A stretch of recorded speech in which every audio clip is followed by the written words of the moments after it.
right, let me get this Facebook going.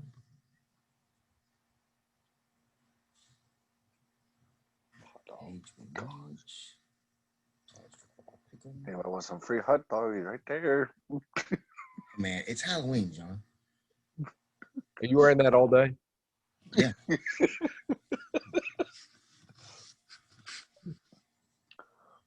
Well, I don't know about all that, but at least for the show. Yeah. At least for the show. All right, let's see.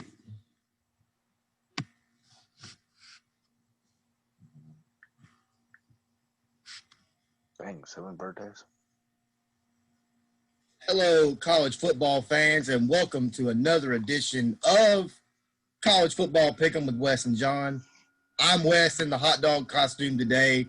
John's down there at the bottom, and today we have a very, very special guest, Mr. Blake Butler. Tiger football fans will probably remember the name. His father is Keith Butler, former defensive coordinator at Memphis, if I'm not mistaken, and also the current defensive coordinator for the Pittsburgh Steelers. Blake Butler, thank you very much for being on the show today, sir. Oh, no problem, guys. I appreciate it. Appreciate just y'all's enthusiasm for college football and the Memphis Tigers in particular. And like I said, that's what made it special playing at Memphis is, the fans. And there just seems to be a genuine connection with, players, program fans, and just the support there is just unique, I think, to what a lot of programs get. And like I said, I'm excited to get on with y'all today and just talk a little football. All right. Well, when we get of course, this season with COVID-19 just running rampant throughout the entire country, it's really put a big strain on college football. I was actually listening to ESPNU XM radio this week, and Rick Neuheisel has a show on there during the week, and he made a comment that was very, very surprising. There is over 1,000 players in the transfer portal with nowhere to go. I mean, that's just insane to me that this many players are just stockpiling up in the transfer portal. I mean, would you say that that's essentially like a free agency for college football? It's a unique situation, just with the transfer portal coming about here in recent years, and you're seeing with COVID. What a lot of people don't realize is the NCAA, honestly, in my opinion, hasn't handled it very well, because they're in the process of allowing guys to have another year of eligibility, but they're not adjusting scholarship numbers in terms of what you're allowed to keep. So what you're running into is you're signing guys in an upcoming recruiting class. You have nowhere to put them. And now you're seeing a lot of, especially the class of 2021, high school athletes are losing offers. I've talked with high school coaches across the state and just seen it with kids I know that in multiple sports, not just football, that are losing opportunities to play in college, just the way the NCAA's handled this. And so now you've got kids that are entering the transfer portal thinking, oh, I can go find a better situation. Well, no one has space to take any of these kids anymore. So while in years past they may have been able to find a landing spot, now it's even tighter in terms of your scholarship numbers and be able to bring kids in. And it's really created a situation where now these kids are kind of stuck in no man's land, and they may have inadvertently ended their football careers. It's crazy to me. And John and I, I know John and I have talked about it numerous times. Blake, who would you say is so far in the season? I know we're only roughly 6 games into the season, depending on who's played all their games and not. Who would you say is your most surprising team so far this year, and who would you say is your most disappointing team? Well, just, looking at the landscape, I think, the first week things started to kick off. One, everyone's excited. College football's back, obviously. And then you start seeing games. You have LSU coming off of a national championship. And then all of a sudden, Mike Leach in the SEC, Mississippi State beats them. And everyone's jumping, oh, Mississippi State, Mike Leach. And then as the weeks go on, you start to figure out which of these teams won. The preparation was different with COVID, trying to get a feel for, who can do what. I think looking at it, I think Georgia's played well early on. I would say that they got a chance to do some things out of the East. When you look at just the global, Clemson's always going to be there, which is interesting today, playing without Trevor Lawrence. As far as disappointing, obviously, I think people would label LSU as a disappointment at this time. But you also, when you think about how many players they lost, you lose that much NFL talent. That's not necessarily a reload situation at this point. People obviously think, with Alabama, they've had similar situations where they've lost a ton of guys and been able to be competitive the next year. LSU, I guess, hasn't really stockpiled the talent quite like that yet. You look, they won the national title with a transfer quarterback. And it's something that, I think a lot of fans, especially LSU fans, are probably disappointed in them. But at the same time, when you look at what they lost, it's going to take a little time to get back to that. And that was a special team, in terms of the talent and things like that. Obviously, just talk about our Tigers. I'm proud of the job Ryan Silverfield's doing. You look at the circumstances, the loss to SMU was really, when you hadn't played in almost a month, and you look at maybe, I heard it was something like 8 practices in a month, and then you have to go play a game just with everyone being quarantined and the COVID restrictions and how much you're able to practice. And, when you look at the difficulty of the games they've played so far, it's pretty, encouraging to see the level they're competing at, especially when you factor in losing, a preseason All-American running back, probably arguably the top receiver in the conference, things like that, and just seeing other guys step up. Football is the ultimate team sport. So at this point, I would say, LSU's pretty disappointing on the face of it, but I encourage their fans to be patient. Most definitely. John, do you want to go ahead and jump into today's games? Real quick, Blake, before we talk about college football a little bit, I know a lot of fans don't know this now about you, but you are coaching high school now at Trinity Christian in Jackson, Tennessee. You're in their league with it's a challenging league this last couple of years for you because you're traveling to Nashville. How do you, as a high school coach, tell your kids that you're going on with your enrollment numbers as they are, with your enrollment numbers? Talk about your last 10 years in the TSAA as a head coach in general at Trinity Christian. What year did you start? 2010, right? Took over in 2011. Okay. Was down at, I guess, ECS prior to that as an assistant. Came in under Coach Hines, who passed away this past year. Was an incredible coach, multiple state titles in football and baseball, and really felt like I learned a lot from him. And then now I've been at Trinity for 10 years now. I've had some incredible experiences up here. Like I said, we're a Class A team, small school football, and with enrollment and things like that, your talent levels fluctuate, your class sizes fluctuate.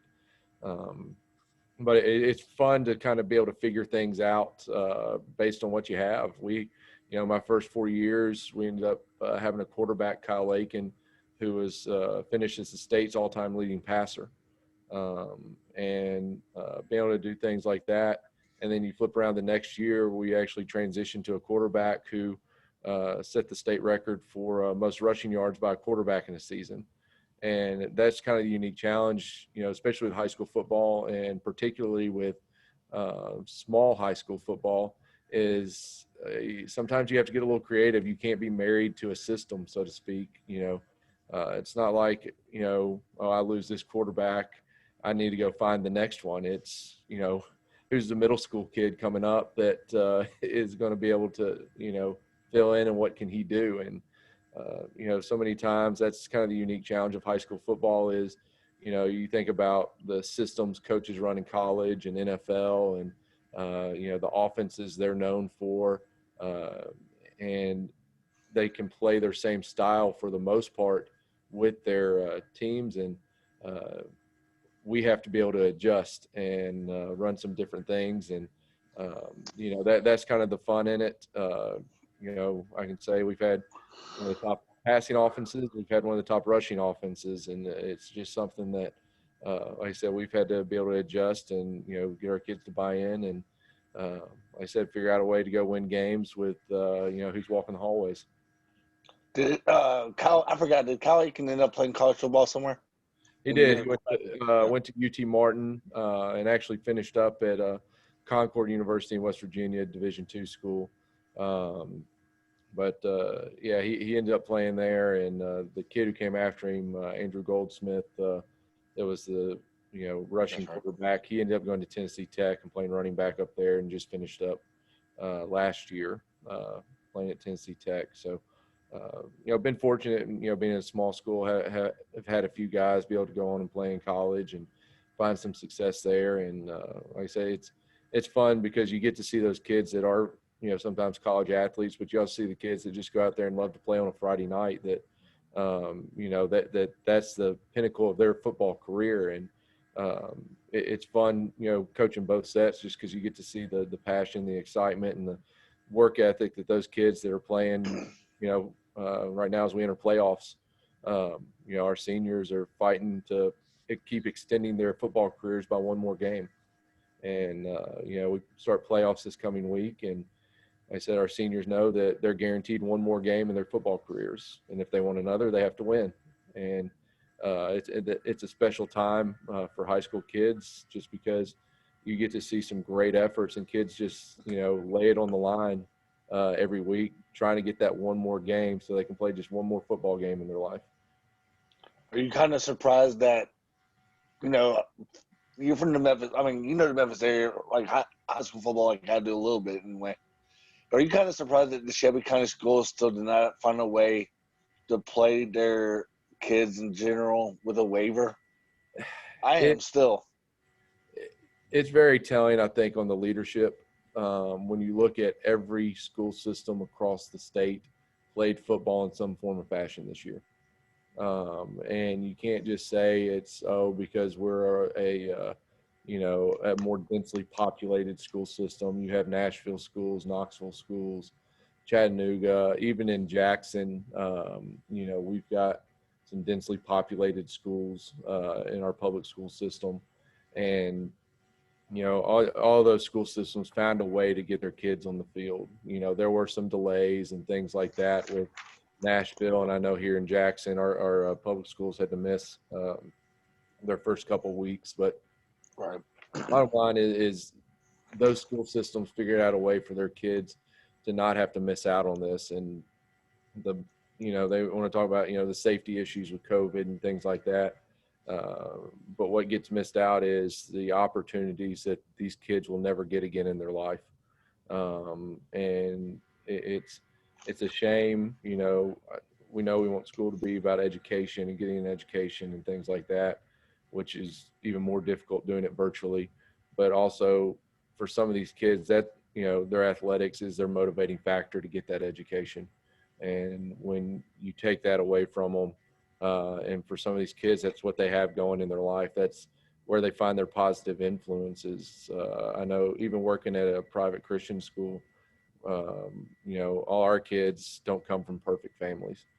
And football, a lot of times, you feel like a counselor more than a football coach at times. And I know a lot of those coaches in the city of Memphis that do wonderful jobs, have relationships with them, and just see what they do for their kids.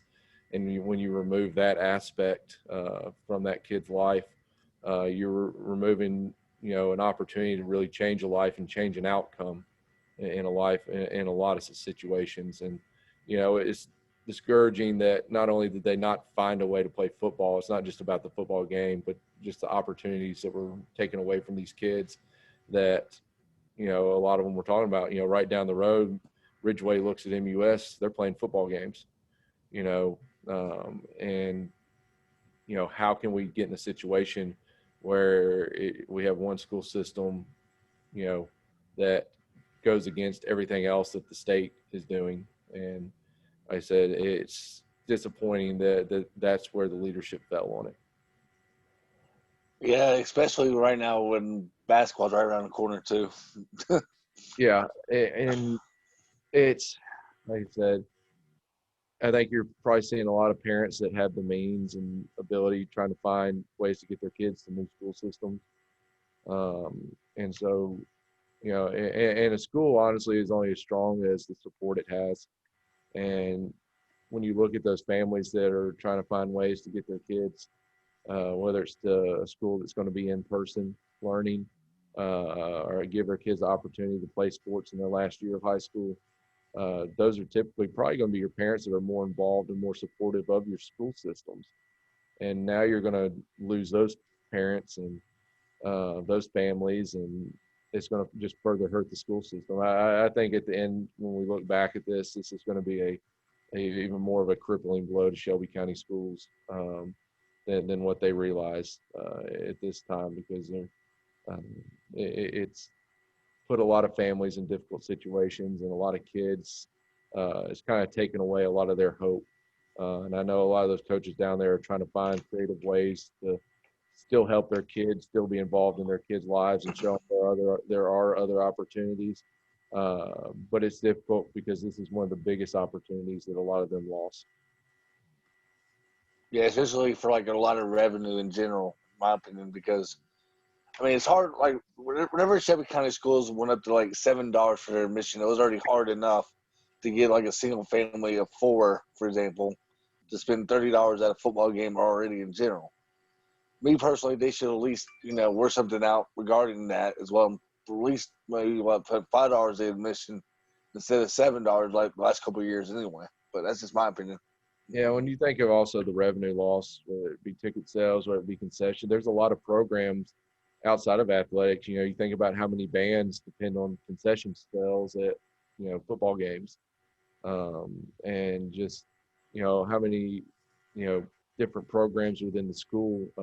I know the way we're set up, a lot of our other sports, like our smaller spring sports, depend on revenue generated during football season in order to have, money to operate.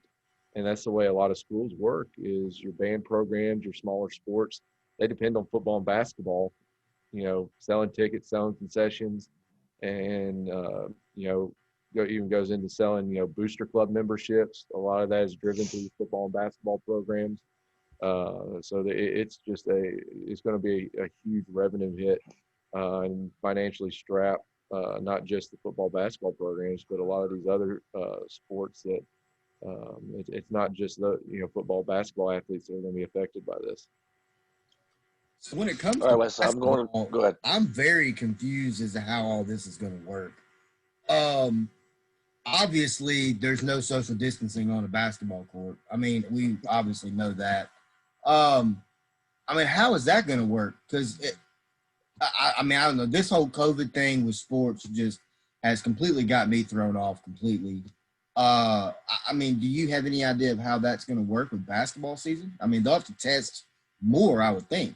Yeah, basketball season is going to be pretty difficult. I know people, football is, outdoors.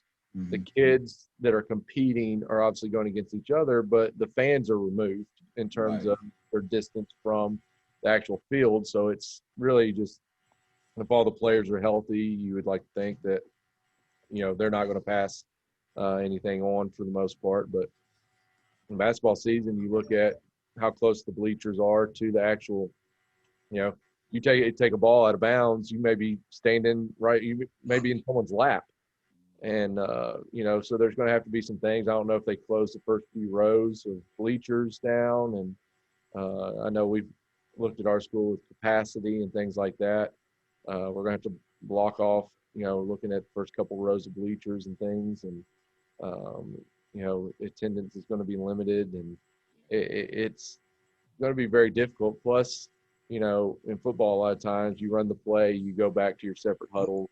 And it's kind of like, this team, you have breaks, I know the CDC keeps going back and forth on time and exposure and things like that, but you don't have just that a lot of consecutive time where you're just there. With basketball, it's a constant flowing game with 5 guys from each team running up and down the court, pretty much rubbing up next to each other for, in college basketball, you look for 20 minutes at a time.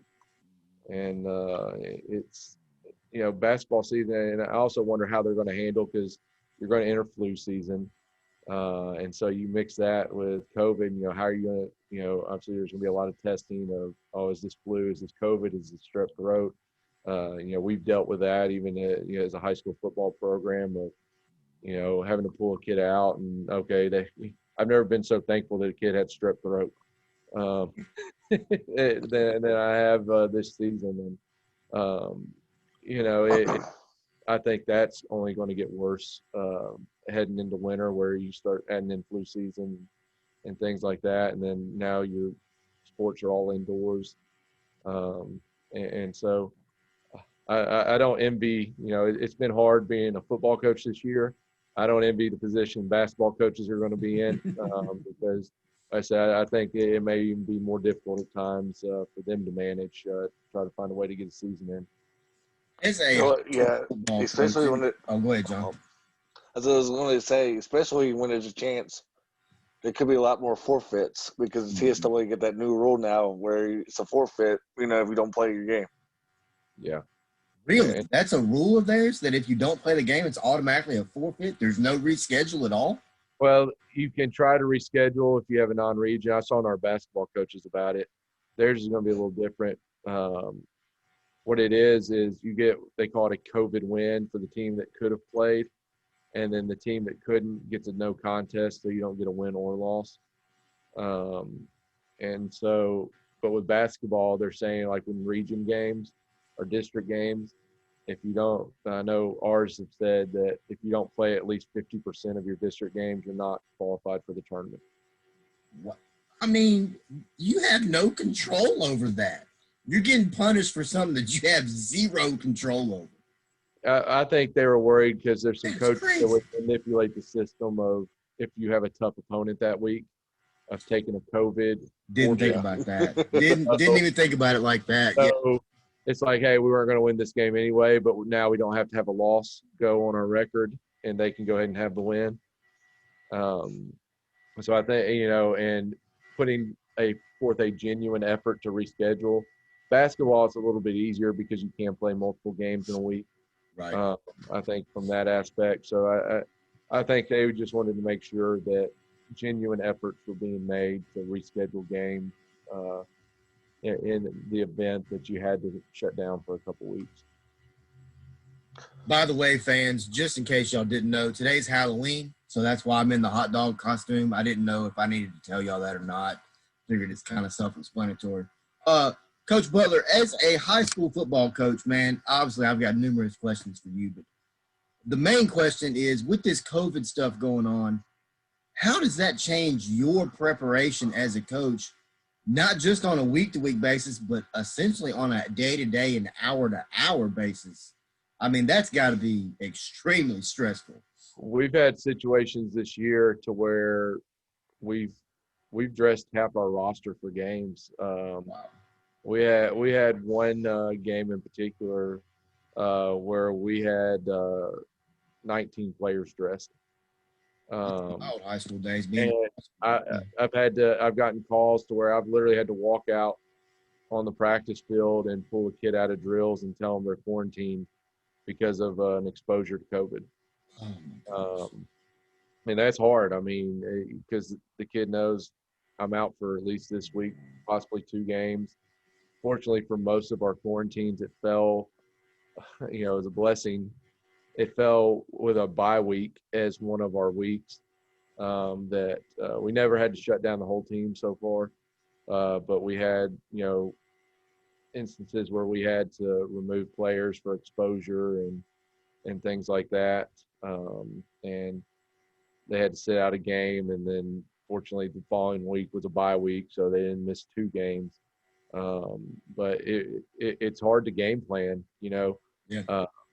I've got a former player who's a college student at Union here in town who's come back, and he's helping us coach. And on our bus ride up yesterday, he was just asking. He goes, I know y'all like to script your plays on offense, to start the game. He goes, are y'all still able to do that? I said, honestly, we haven't done it the past couple weeks because we would practice it that week, and then on a Thursday we find out these 4 kids are out, and now it changes our personnel groupings. It changes, a lot it of times changes everything, literally. Yeah.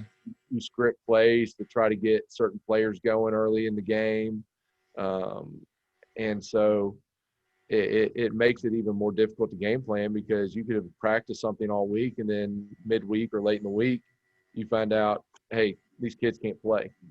And it makes it challenging in that regard. It makes it challenging because you feel like sometimes you have to keep it relatively simple, because you may be plugging in a young guy who hasn't played a whole lot. And so it kind of limits you a little bit what you can do as a coach.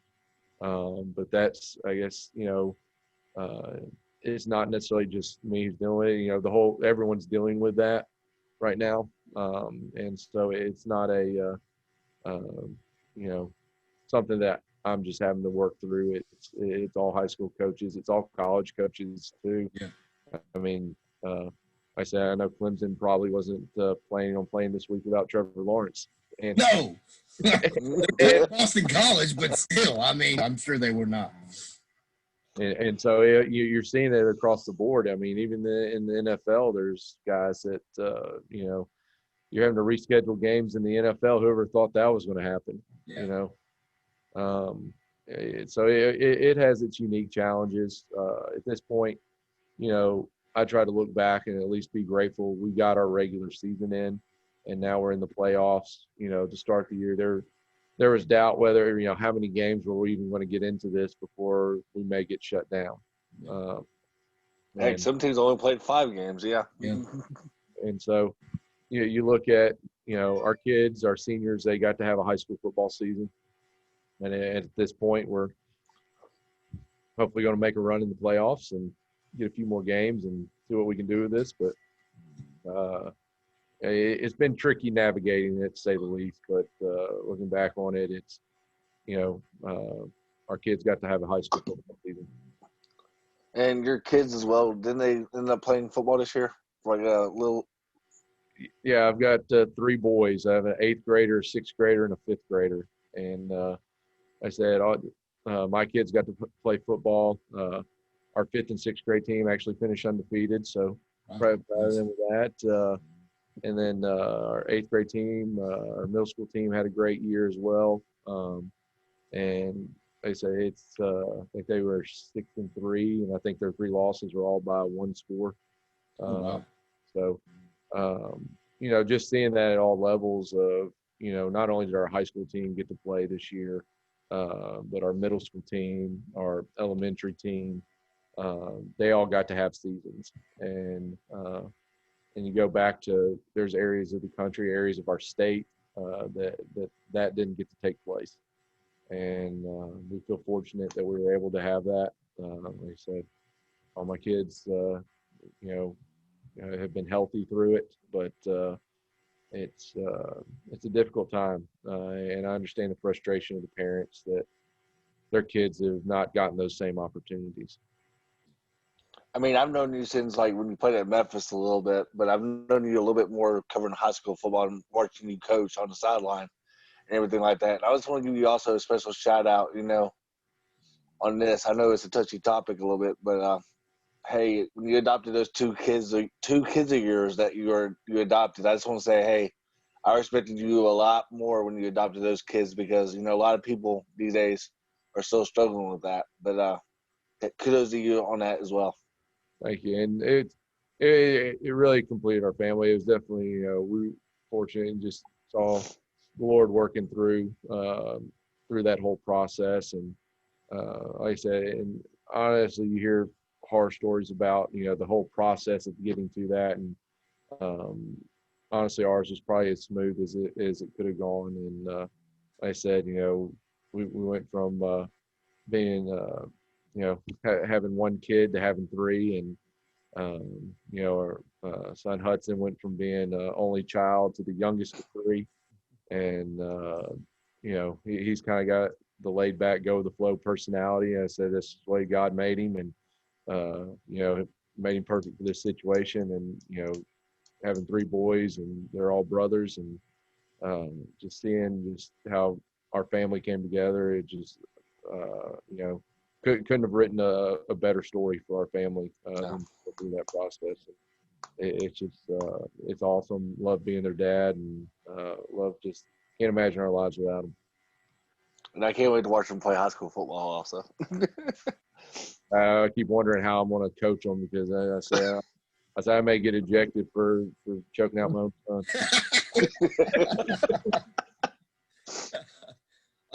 Guys, you want to break down some football games this morning? What we're going to do is we're going to go by the time slots, and we're going to do the Memphis-Cincinnati game last, since I don't care what anybody says, that's the biggest game of the day. Boston College is 25-point dog to the number one Clemson Tigers. Of course, Clemson is without Trevor Lawrence. They've got I don't even know how to say that guy's last name. The backup quarterback, evidently the guy's a stud. Clemson, 25-point favorite. John, I think Clemson's going to cover. Yeah, for the first half. No, I'm kidding with you. I think Boston College might put a tough fight in the first quarter because they've had an up and down year. But, Clemson will cover late in the game. One thing about this Boston College team, and I'm sorry, I didn't mean to cut you off, Blake. Their defense is impressive, man. Their defense is they got some dogs on that defensive side of the ball. Yeah, looking at Boston College, like you said, John mentioned just kind of up and down. They played North Carolina close. I'm kind of going off my cheat sheet here, looking at some scores. You're fine. Hey, we do the same thing. But then you turn around, you look, getting blown out by Virginia Tech. So it's kind of hard to read. And then you look back at Clemson that, struggled at times a little bit with, I believe it was Syracuse last week. Yeah. And so that's kind of a unique thing with COVID and college football and, kids. And you never know what a program's dealing with a lot of times. So I don't know. I'm going to go I'm going to go that Clemson, wins but doesn't cover.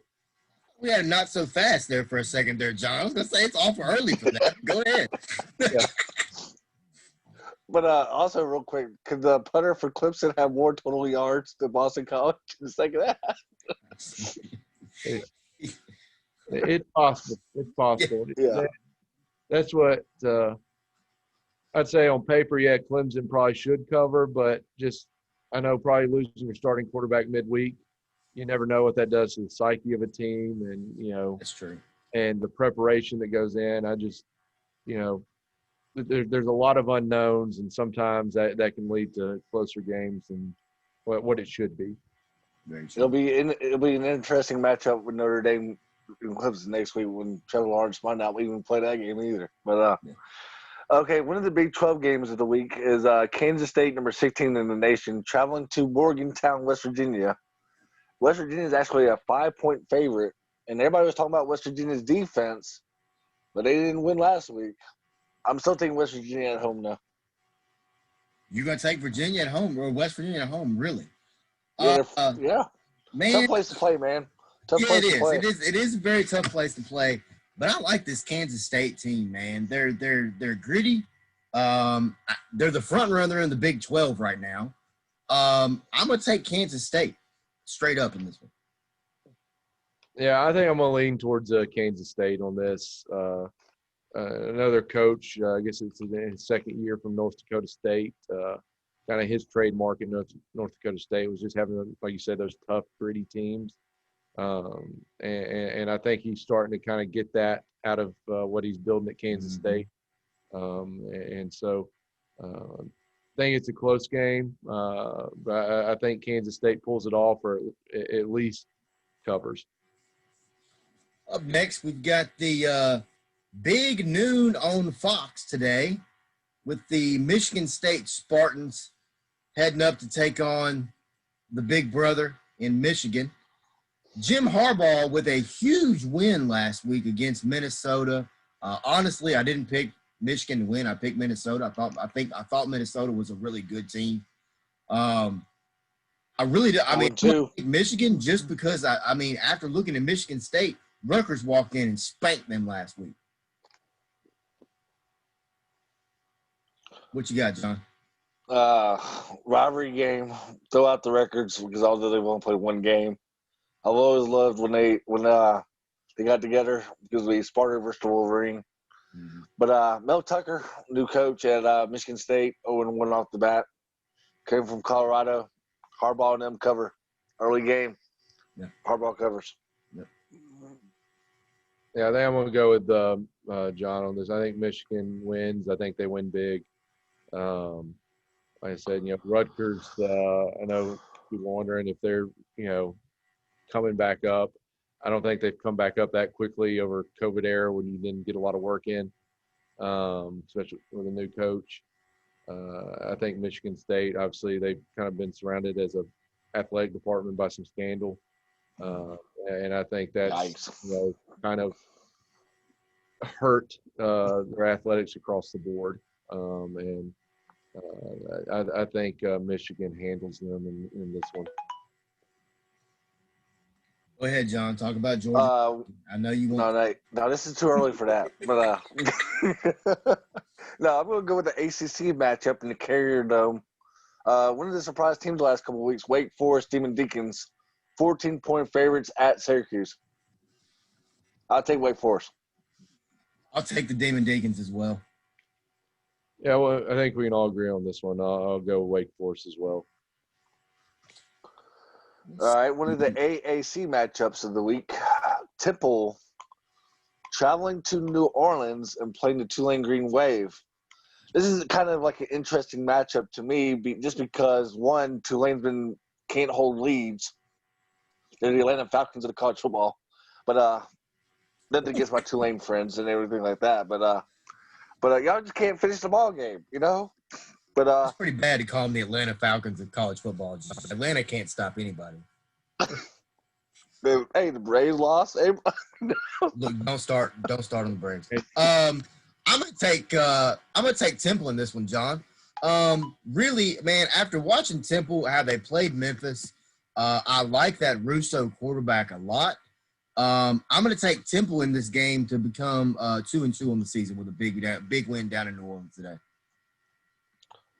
Yeah, I won't take Temple as well just because they did show me a little bit of offense last week, the short passes against Memphis. Yeah. And they do got some stud receivers in blue as well, who I'm very much impressed with. But wrong team favorite here. Temple goes down New Orleans and pulls off the upset and the win. Yeah, I think I'm going to roll with Temple as well. Like I said, I thought they looked good versus the Tigers. Like I said, I think Tulane struggled a little bit this year, like I said, especially holding leads.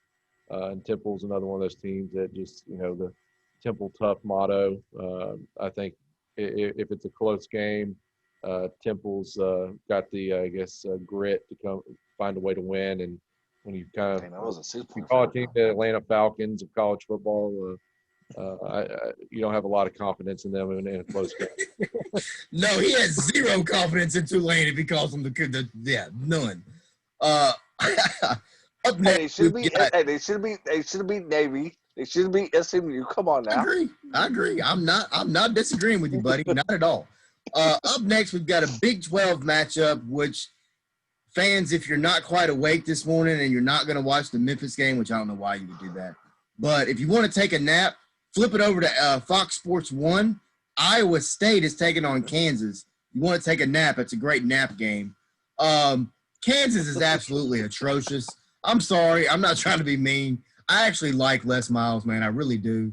But I was really expecting him to kind of start seeing year two a little more of a turnaround. Of course, with COVID going on, if your team's successful, are they really good, or is it COVID, or they're terrible? Are they really that bad?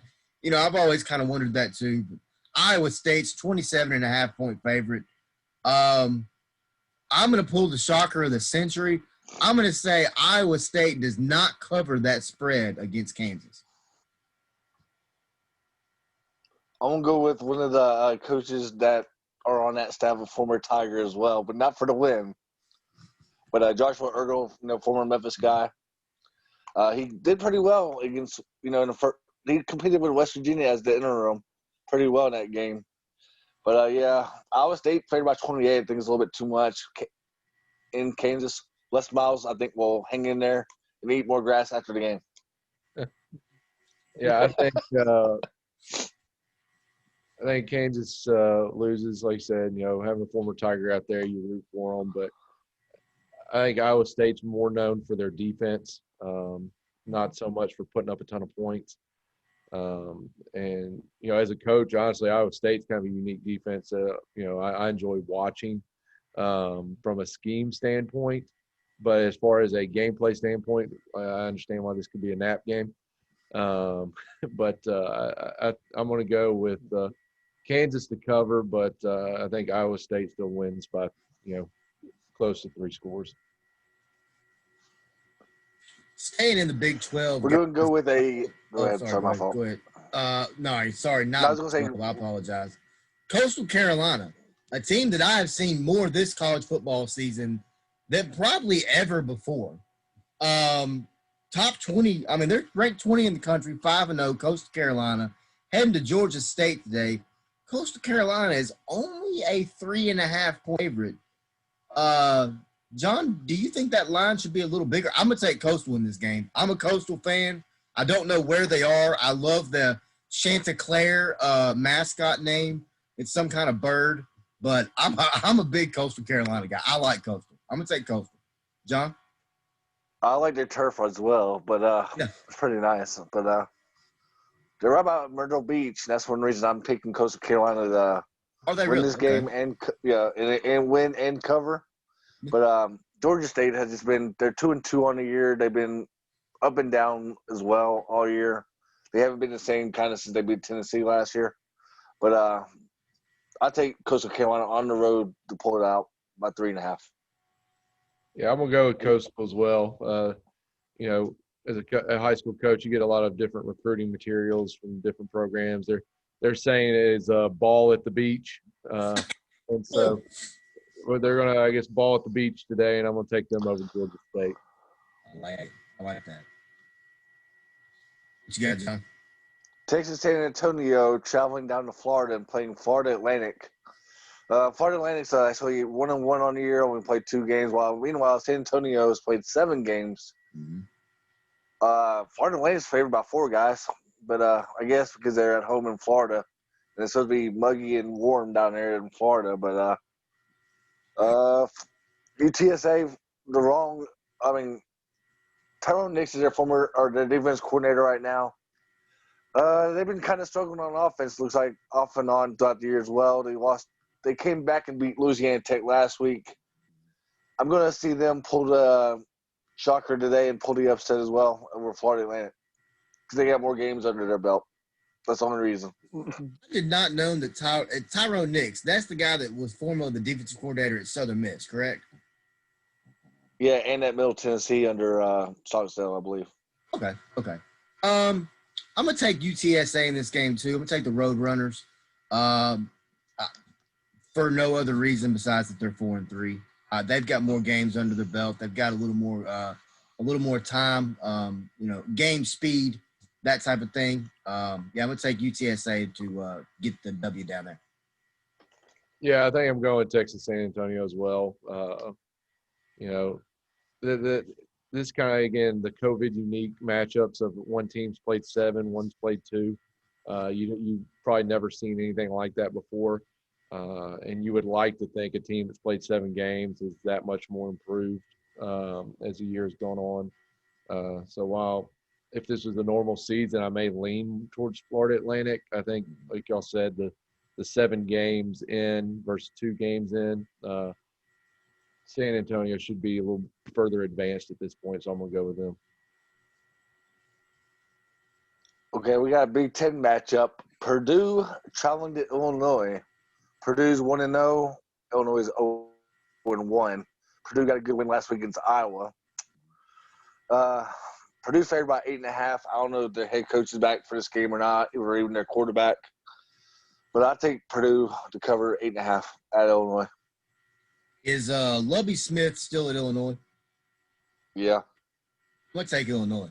I like Lovie Smith, man. I know Illinois is not a good football team. I'm going to take Illinois just for the heck of it. To win the game, too? Whoa, timeout. Slow down. I'm going to take them to cover. I never said anything about win. Oh, that's not your luck of the week. Yeah, okay. No, it's not the lock of the week for West. No. I think I'm going to go with Purdue. It's hard to tell, especially the Big Ten only being one game in. But just going off, I guess, 3 years and things like that, I'm going to lean towards Purdue just until Illinois kind of proves something on the field a little bit.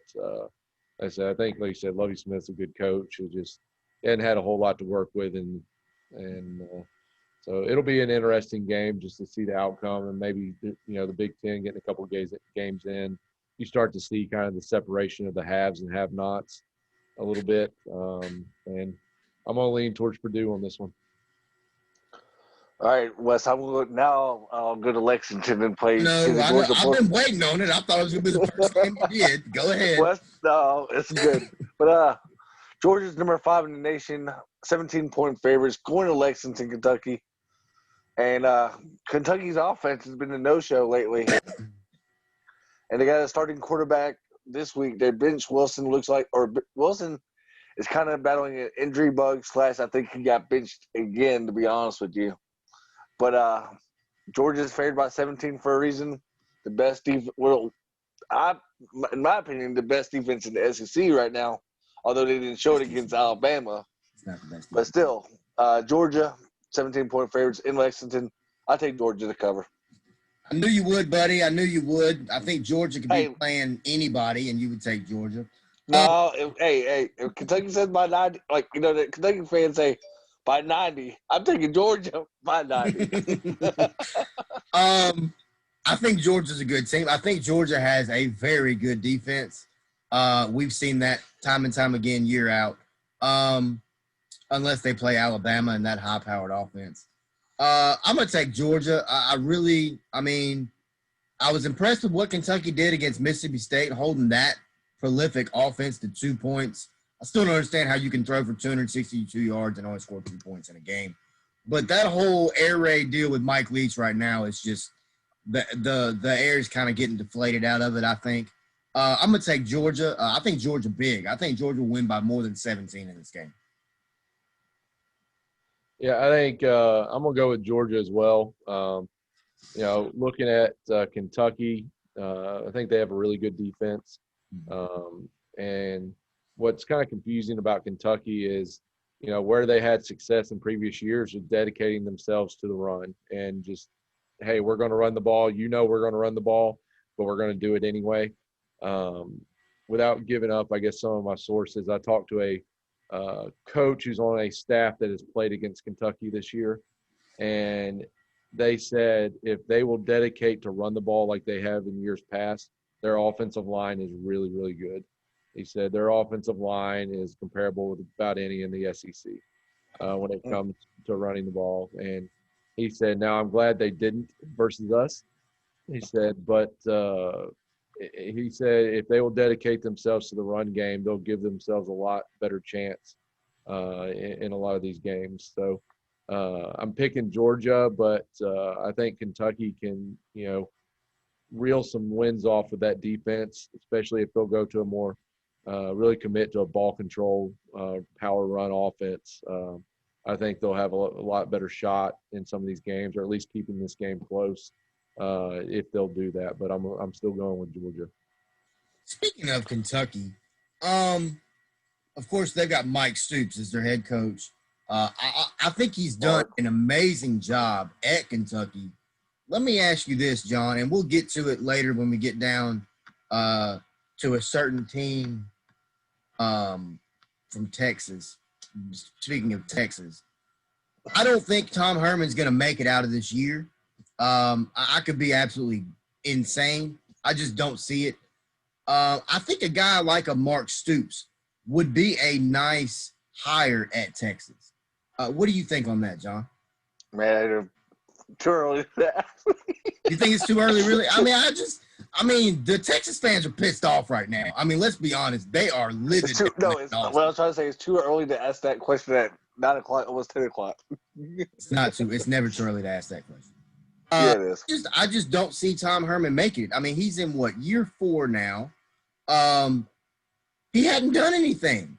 I mean, you got Sam Ehlinger, who's a heck of a quarterback. You've got talent for days in Texas. I just don't. I think Tom Herman's got a little too much hype, and that's just my opinion. Yeah, I can say that. I can agree with that statement. You know, in college football, you know, you see guys that, you know, become hot names and get these big jobs. I think Mark Stoops is a really good football coach. But what happens a lot of times is, especially because of booster involvement and who writes the checks for these coaches, that if you don't have the name or the hot name, they may not write a check for Mark Stoops, even though when you look at maybe the talent level he's had at Kentucky or what he's had to build at Kentucky, that if given the resources of a Texas, he may end up becoming one of the best coaches in the country. Yeah. But so often they go after a hot name of guys that have gotten success at places. Mike Novell. I'm sorry. But, you know, some guys that maybe gotten success in programs that were already hand-built.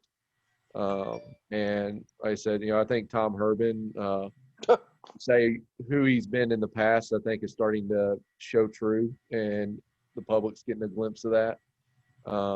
You know, in college football, you've got some guys that are really good coaches, really good guys, and then you have some who aren't. And I think Tom Herman is one who is not. Exactly. And I think he is reaping what he has sown. And, you know, just the way he's carried himself, and I think it's coming back on him now. My dad always had a saying that he would tell to his players.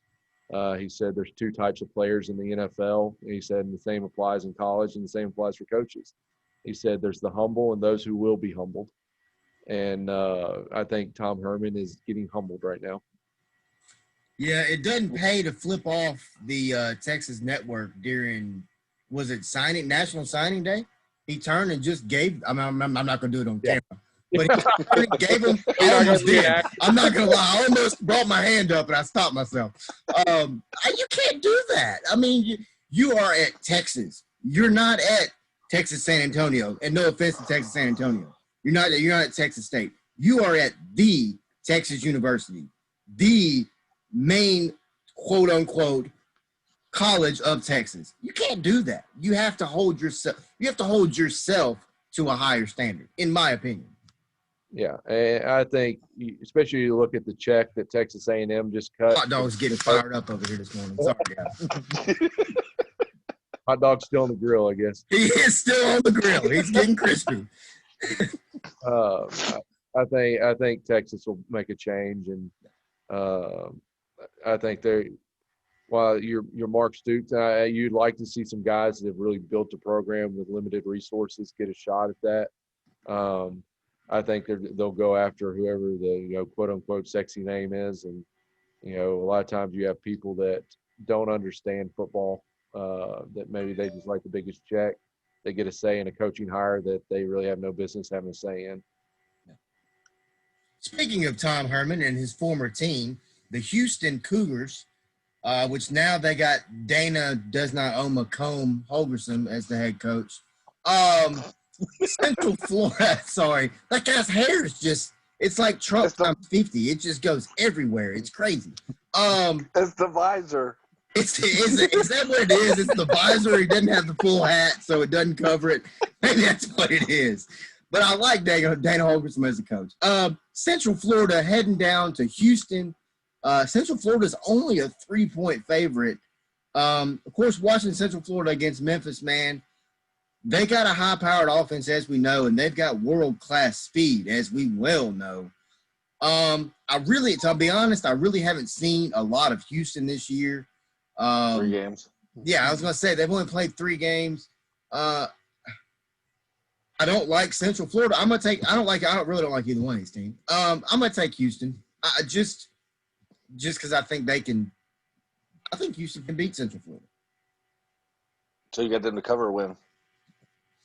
So much pressure on the dog this morning. I'm gonna take them to win, John. You know, like we just said, 3 games under their belt for Houston. They beat Tulane 49-31. They had to come back and win that one. BYU, they lost 43-26, and they beat Navy last week. They beat Navy last week 37-21. I still think Gabriel for UCF is probably one of the top quarterbacks in the country. Yeah. Right now, looking at his total yards and everything, but UCF's got too much speed against Houston's defense. Yeah, I still don't understand why that game's on ESPN Plus. I wish it was on like the CBS College Sports Network, so I can have 2 games going on at once. But UCF will cover and win the game. I think this is a pretty hard pick, but I'm going to go I don't know if it's because I've watched UCF more, with them playing Memphis, but I'm going to go with UCF. Like I said, I was impressed with their offense. Of course, our defense is really kind of finding its footing right now at Memphis. So, you wonder how much of it is the UCF power and us, having to replace some guys who opted out and things like that. But I don't know, just from being more familiar with UCF, I'm going with UCF. And we've got some comments on our Facebook Live right now, guys. Brandon Bumgarner said Tigers by 20, lock it up. Chris Sturdivant said Texas fans haven't been happy since Vince Young, LOL. He's probably got a point there. Rob Meredith, big UT fan, said Mark Stoops is a damn good coach, but he is not sexy enough, as you alluded to, for Texas. They have their eyes on Urban Meyer or even Nick Saban. Rumor was they offered Nick Saban a $10+ million a year before hiring Tom Herman, and also that they have the largest budget in the country. I don't see Nick Saban going to Texas. Maybe. I mean, it would be a shock. I would like to see, just to kind of wrap that part up, a guy like a Billy Napier at Louisiana. I think he's another guy that may be a sexy name by the end of the season. Somebody like that. But I could see him going after Urban. I think Urban's being paid really well by Fox, I'm sure, to be an analyst. But a lot of people are saying Urban's washed up. I don't think Urban's washed up. The guy's uber talented as a coach. Yeah, I think Texas fans are going to they're going to think of themselves, we can write any check we want, and we can go take a top 5 coach currently and give him whatever he wants, and he'll come here. But of course, some coaches, may not want to factor in all they have to deal with at Texas and the expectation of a program that may not be what it once was and may need some time to get back to that competitive stature. Right. Up next, we've got the Rice Owls at 0-1, traveling down to the Rock to take on Southern Mississippi Golden Eagles. Southern Miss is on like their 3rd coach of the year, and their other coach just got hired by Austin Peay mid-season, which blew me away. Southern Miss is a 1.5-point favorite, which is basically a pick 'em. Give me the Rice Owls. I think Southern Miss has just got too much stuff going on right now. I take Southern Miss, and the former Memphis Tiger, Tim Billings, is their interim guy right now. So Southern Miss will definitely cover and win the game. Yeah, I'm gonna go with Rice. Just lose your interim mid. He's going with the dog, John. He's going with the hot dog. Maybe I hadn't had breakfast. I'm hungry or something. I don't know. Whoa, calm down. This mustard is not real. But Rice, if I'm remembering correctly, lost a tight one to MTSU. That was the one where the field goal kicker hit the upright, the crossbar, the upright and crossbar again, and it bounced out. Exactly. Oh, wow, it was like a quadruple kaplunk. It was crazy. And so I'll be interested to see how they respond to that. That was their first game. Being that close in their first game, I think they improve. I think they're hopefully, going to be on the uptick. Southern Miss, I think, just fighting a lot of issues within the program. So everything being even, I think I'm going to go with Rice. Sun Belt action down in Jonesboro, Arkansas. Troy Trojans play at Arkansas State. And Arkansas State, one of the Blake Anderson's Red Wolves, and Lincoln Pears also, who's having a decent year as a freshman who played at Houston High School here in Memphis. But Arkansas State fared about 3.5. Over and under looks like it's going to be a shootout at 70. Arkansas State 3.5. I'll definitely take Arkansas State at home, although I'm still not a fan right now with this late in the season with their 2-quarterback rotation. I knew it was coming. You hate that 2-quarterback system. Look how many games they're playing. Find a quarterback. I know. Blake, help me out. A high school coach that I'm talking to right now, what's going on? Are you a fan of this 2-quarterback rotation in the college ranks this far in the season right now? If you don't have someone who's clear cut, I understand the rotation, but not at this point.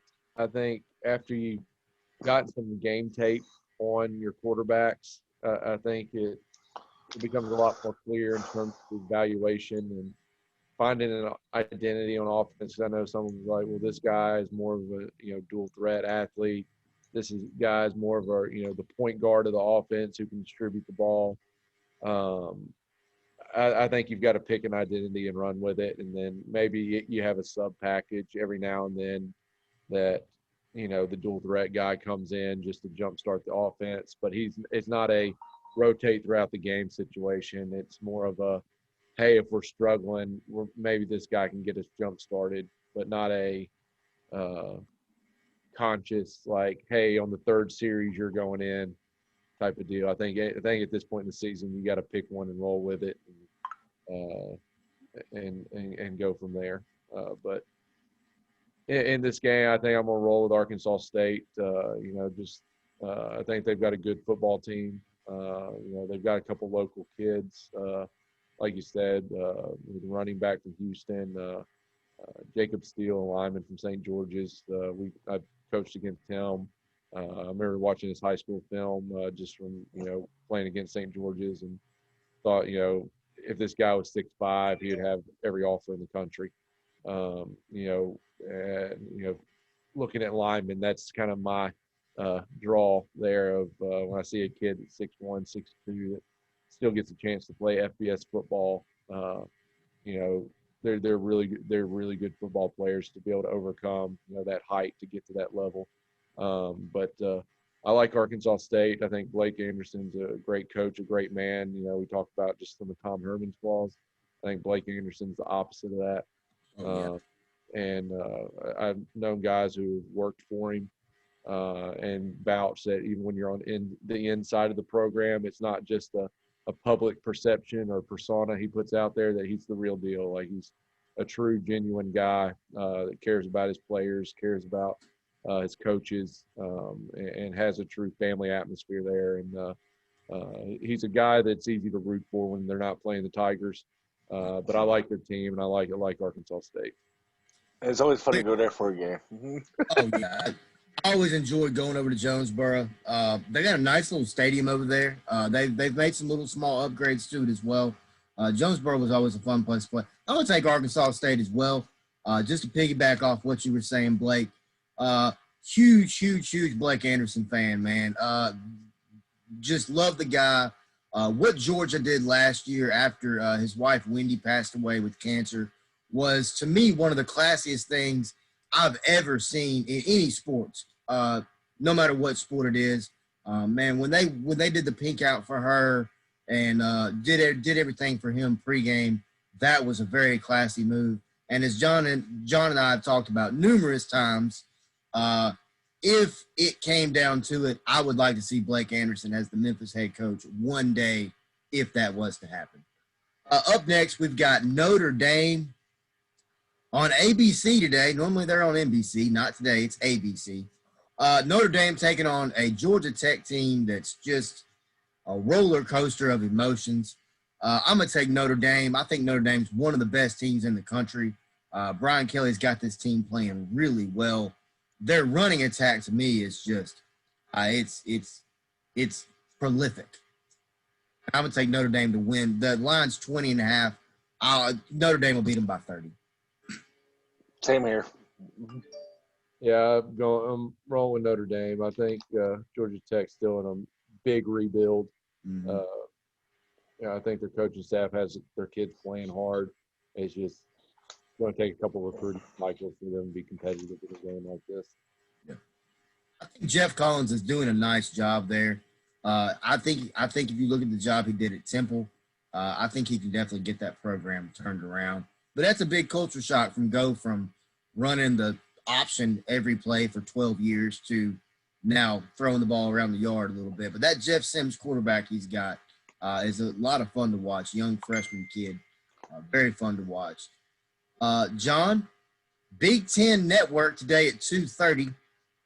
You got a team that shocked the crap out of everybody last week except me. Indiana, number 17 in the country, taking on maybe one of the biggest surprises ever, and that's Greg Schiano's Rutgers Scarlet Knights. Both teams are 1-0. I don't see a line on this game at all, so it must be a pick'em. I don't know, man. I'm kind of torn. I'm going to let y'all pick, and I'll listen to y'all, and then I'll pick. Indiana's got too much power on offense. Same Rutgers Knights. That's only won one game in like 30 years, it seems. But I'll take Indiana to win the game straight up and cover. Yeah, I'm whatever going the points with spread Indiana. is. I said Rutgers. You don't know if it's they've improved or Michigan State's just in that much turmoil. I like Indiana. And Tom Allen up there, he's another one of the good guys in college football. I know the video, I guess it was last week, where his players shouting out, "We love you, coach." You don't get that genuine of a response if you're kind of if your players don't love you and truly respect you. And like I say, he's another one that I've had an opportunity to meet and talk with, and he actually started out as a high school football coach. Really? Yeah. Ben Davis in Indiana was a long time successful high school head coach up there, and actually spent some time in Jackson, Tennessee at Lambeth as a coach under Hugh, right? Under Hugh Freeze, and going down to Ole Miss, and bounced around to a couple of different places and wound up in Indiana. His son was actually a student at Trinity before I came here as head coach. So are you just holding out for the Vandy job? Is that what you're doing?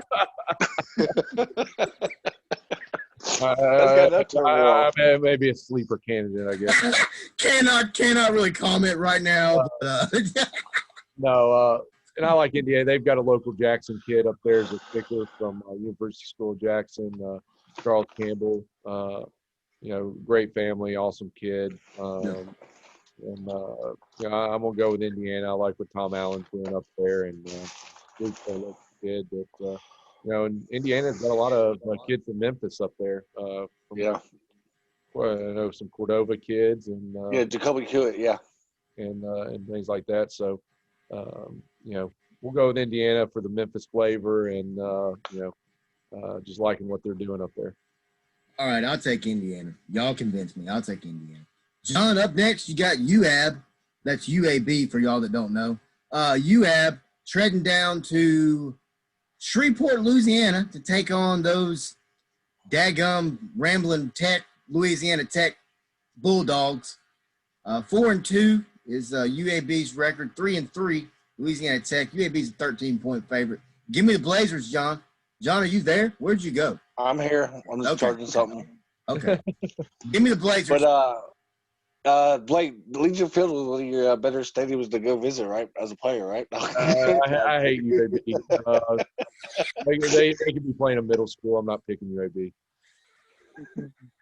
But the Battle of the Bows, right? But anyways, that's awesome. But anyways, a lot of Tech screwed me over last week because I thought they would basically beat Texas San Antonio. UAB and Will Clark has the offense going at some time, but I'll take UAB to cover. Yeah, I'll go with La Tech. You know, Coach Clark, he's a good coach. I'll say that. Joking about UAB. From the stadium they had down at Legion Field. We've had a rough go in my time at Memphis with UAB. It seems like we always picked them to play our worst game of the year. But Ronald Webb at quarterback, yeah. Yeah, and so I'll go with La Tech, but like I said, maybe that's just my old hatred for playing at UAB and things like that. But now Coach Clark, again, he's one of the guys who's done something with limited resources down there and been through a lot with that program and bringing it back. And respect him as a coach. Is just when I see Legion Field and the UAB Blazers, I can't pick them. Like when I look at anybody in UT Orange, I just start getting sick to my stomach. Up next, we've got the TCU Horned Toads going down to Baylor to take on the Baylor Bears. I'm going to take Baylor. I like Dave Aranda. I know Baylor's only played 3 games. They've been hit by COVID, I think, probably harder than anybody else in the country this year. I'm going to take Baylor. I like Dave Aranda. But I also like Gary Patterson. But, give me the Baylor Bears at home, John. I'll take TCU just because of the old Conference USA days. That's the only reason. But, Blake, were you part – I know you weren't probably part of it, but were you part of that TCU-Memphis fight back in the day? That was my redshirt year, so I did not travel to that game. Nice save there, Blake. Nice save on that one. So I did not partake in that, but it was interesting time. But Yeah, I just remember listening to Velocian when I was in like high school, and I'm like, "There's a fight on the field! There's a fight on the field!" Oh man, you gotta love Wolo. Look, here's my only thing about Wolo. Let's just talk, and I'll get to it back when we get to the Memphis game in a minute. Why can he not tell if a receiver catches the ball or not? Since I've been listening to Wolo my entire life, call, no dropped. Well, which one is it, Dave? Did he catch it or did he drop it? That just irritates me. I'm sorry. So everybody's taking Baylor? Baylor? I'm gonna go with TCU. Okay. Oh, I'm sorry. I was the only one who took Baylor. I apologize. Up next, we've got an interesting game. An Auburn team that should not be 3-2 right now. It's obvious that the greatest love story of the century right now is between the SEC officiating crew and Auburn. They've got something going on, backstory or something. I don't know what's going on there. LSU traveling down to Auburn. I'm going to take LSU just because I'm ready to see Auburn lose a game legitimately. I'm not a fan of Gus Malzahn. I hate Chad Morris. The whole left hammer lane down crap he had going on up here in Arkansas was a crock of crap. Give me LSU. Give me Go Tigers. Orgeron. That's all you got to say. Orgeron. That's it. Yeah. I'm gonna go with LSU as well. LSU. I think they're getting some young guys some game experience, and they're improving. And like I said, Auburn has had some very beneficial things go their way, and I'm gonna lean towards LSU on this one and Coach O. An interesting Big Ten matchup. Northwestern traveling to Iowa. Iowa's a 2.5-point favorite. Wrong team favored. Northwestern, I think, will pull it off.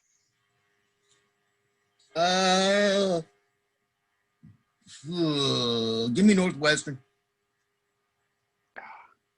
What the heck? We'll go Northwestern. I love what Iowa's. That's a tough to pick. That's a tough game to pick right there. The offensive line at Iowa is consistently just one of the best in the country. But Coach Fitzgerald at Northwestern, I think he's another one that does an outstanding job. But I'll go with Northwestern. Up next, we've got Oklahoma State. We'll get to that Ole Miss Vandy game in just a second, John. We got to get over with. Come on. What? Let's go ahead and get over with. Let's go. Texas, Oklahoma State. Give me Oklahoma State big. They're only a 3.5-point favorite. I expect them to roll Texas today. I'll take Oklahoma State and Stillwater. Oklahoma is a tough place to play at when you've got students all over you, basically.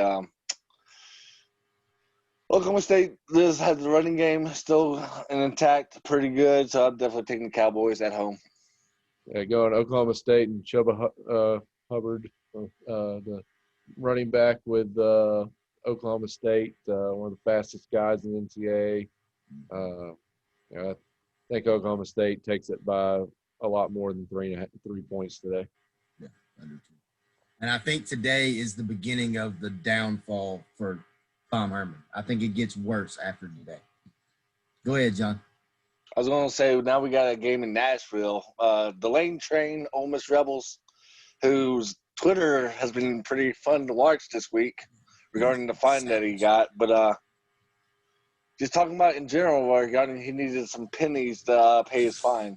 Yeah, he just didn't know the mathematics of how many pennies he actually needed. But Ole Miss, I think finally, hopefully, Corral can get them going back again. And don't throw more interceptions than he had the last 2 games, hopefully. Vanderbilt has just been a disaster the last couple of years, but Ole Miss will win by 17. Yeah, I'm going to take Ole Miss as well. Excuse me. Yeah, like you said, John, I like Derek Mason. I respect the job that he has done at Vanderbilt. But it's very hard to win there, as we well know. I mean, even if we go back and look at James Franklin, he wasn't successful right walking in the door, at least if my memory serves me correctly. I'm going to take Ole Miss. I like this Lane Train, and Lane Kiffin's a good coach. I think he's a cocky guy, but I like him. Yeah, I'm going to go with Ole Miss as well. Just Vanderbilt's one of the toughest jobs in the country when you look at what you're up against, just conference-wise, and they're in the SEC. They're the proverbial one-legged man in a butt-kicking contest, to put it nicely.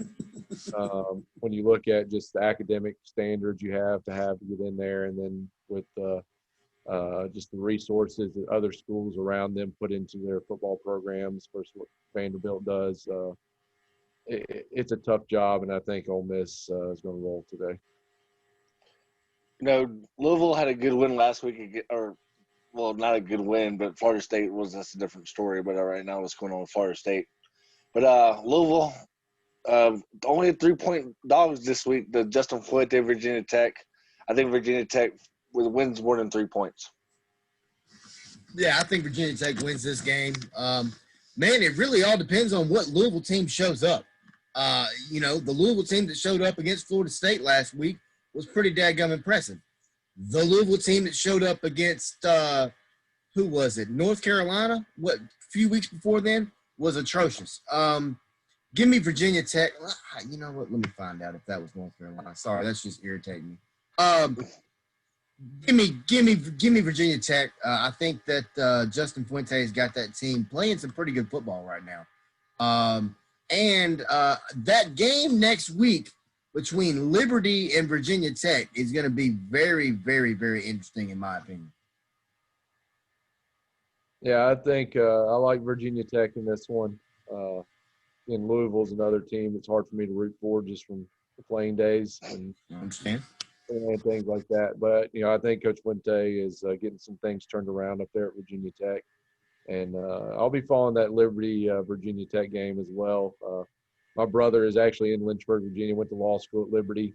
So he is always, even before Hugh Freeze got there, was always updating me on the athletic program at Liberty. And he seems to think Liberty can pull it off, and it may be a situation where how Tennessee wouldn't play Memphis in the past decade in football to where Virginia Tech may not want to play Liberty anymore after that. You can't help but be impressive with the job that Hugh Freeze has done at Liberty. To be, what are they, 5-0 right now? 6-0. 6-0. It's just impressive, especially with what he went through last year with being in the hospital and coaching from a hospital bed in the press box. That is the most insane thing I've ever seen in my life. But it was cool. And that shows his dedication to the football team, the football program, and the success of those. I'm a big Hugh Freeze fan, man. what he did is what he did, and it is what it is. Appalachian State heading down the road just about 60 miles south of me in Monroe, Louisiana, to take on the Warhawks, who are just god awful this year. I really going back from last year, watching how Louisiana Monroe really gave Memphis a good game down there last year to what they are this year. Give me Appalachian State big. I think App State's going to roll them by at least 40 points. So. Next. Yeah. App State, not even going to look at the line. I don't even know what it is, but it could be 31. Yeah, it's like 30 and a half or something. Up next, we got Boise State traveling to Air Force. Boise State's only played one game. Air Force has played two. Boise State's 14-point favorite. Give me Boise. I thought Utah State would have Utah State would have basically put a better fight since they have always played Boise State pretty well last week in Boise. But Air Force is always, their offense is always tough to defend as well, in general.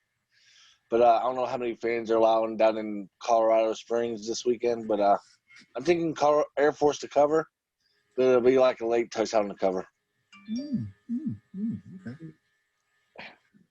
Air Force is a tough read just from they destroyed Navy and then lost to San Jose State, which is crazy.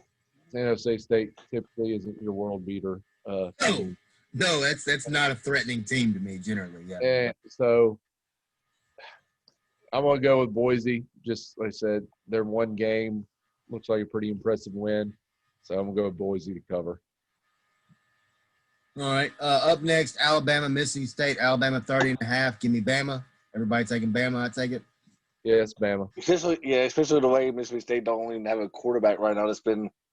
They get too much drama right now, especially with Hill leaving the team this week and just a lot of drama. Alabama will cover.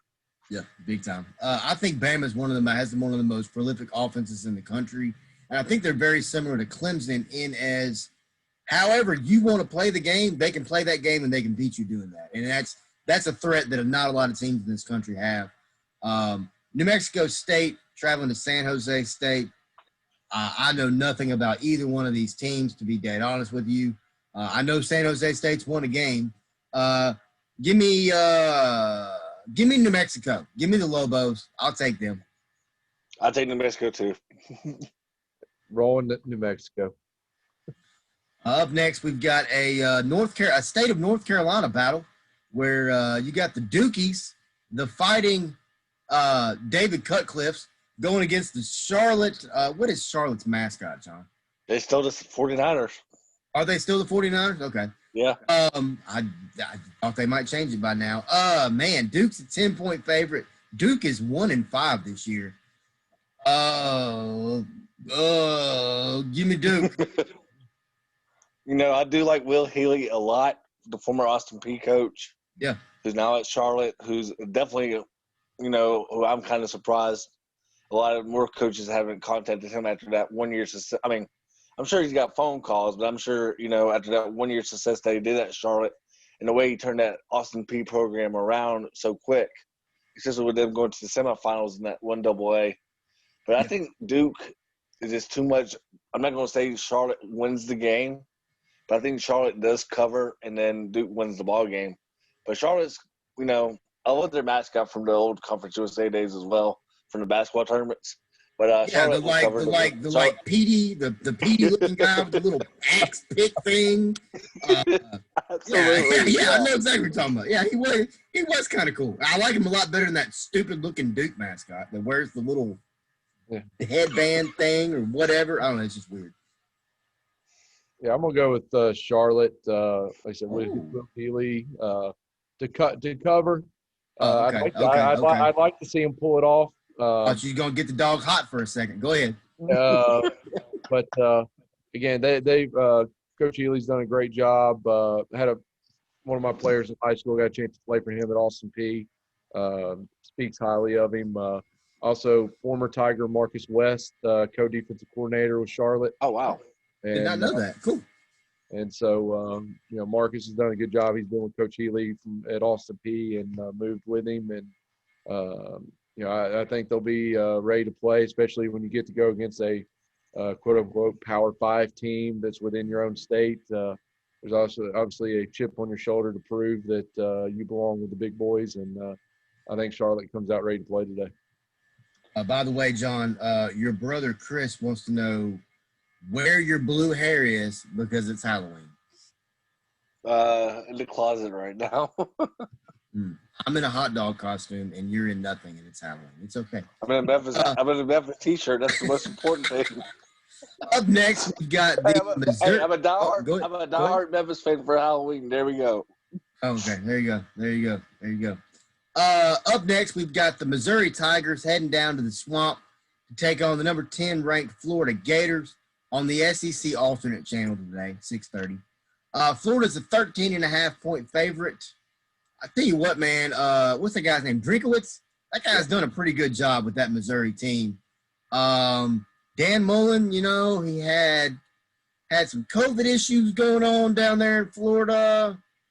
I'm going to take Florida. The only thing that scares me about Florida is their defense. Their defense cannot stop anybody. Oh, by the way, guys, Tigers are in gray helmets, white jersey with blue lettering with gray outline, and gray pants today for the game.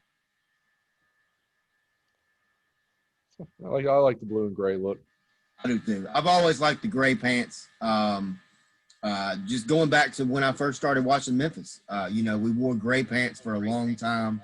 And I just like that classic look. Dayton Mullen's also been crying about no practice on election day as well. Since when the NCAA gave them, the day off for the vote and everything like that this year as well. But I won't take Missouri to cover, but I think Florida will win. So he's complaining because they didn't practice when they voted? Well, he had planned a big, they're basically having the day off. Yeah. Vote, and the NCAA said that had to count as a team activity. Oh, okay. And so it counts towards their hours, and he was going to take it, hey, this is our day off. You have to schedule a day off each week. He was going to schedule that as our day off and basically say, hey, we're going to take the whole team to vote. And the NCAA said, no, that doesn't count as a day off because that is still a team activity. And apparently, I guess, whatever. Yeah. Isn't allowed to encourage his guys to vote on their day off.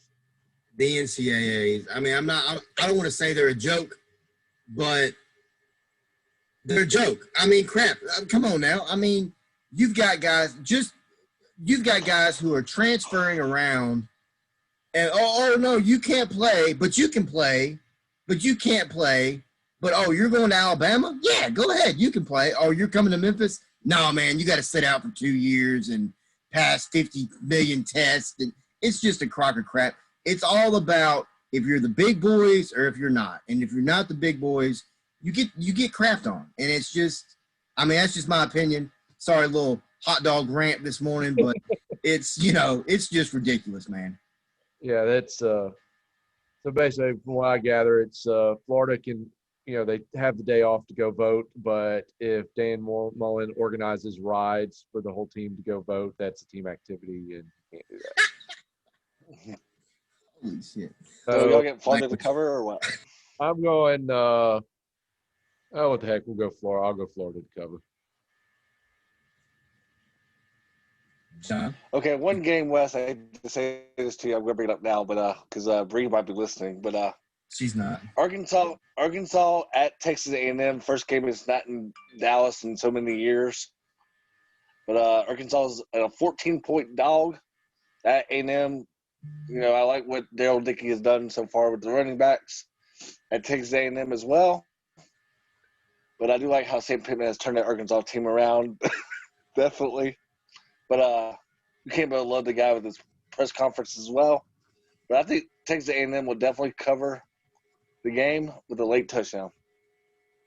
Blake, just to give you a little background on the reason we're talking about Arkansas and my wife, I currently live in Crossett, Arkansas, a very, very, very small town, southeast Arkansas. My wife is an Arkansas alum, so I'm kind of a Well, you know how it is when you get married, man. You gotta, split things up. Yeah. So I've been watching this Hog team. We've been together for 4 years now. I've been watching this Hog team for 4 years. Obviously, I've started out with what I called him as Beamala, not Beamala, bulimia, whatever you want to call him. I'm not a I was not a Chad Morris fan. He had the hype, and I had seen what he had done at SMU, but man, he took the Arkansas program and just flushed it down the toilet. Was very happy to see them get Sam Pittman. I think the bigger hire for other than Sam Pittman was his two coordinators. When you look at him bringing in Kendall Browse for that offense, and then you go, why Missouri really? I mean, Missouri gave them a gift, letting Barry Odom go. He picks up Barry Odom, and I mean, I don't know if you followed this Arkansas program very strongly or not, but they went from John Chavis, who is what some people, Tennessee fans, think he's God's gift to the defensive coordinator. He sucked. They might bring him back soon. Who? John Chavis. Who? Arkansas or Tennessee? No, Tennessee. I was getting ready to say he ain't coming to Arkansas. They'll burn his house down. Then he comes back. John, give me the Hogs. Give me the Hogs today. I'm riding this train. Dadgummit, Barry Odom's got these boys flying to the football on defense. Bumper Pool's finally back. He was out with injury.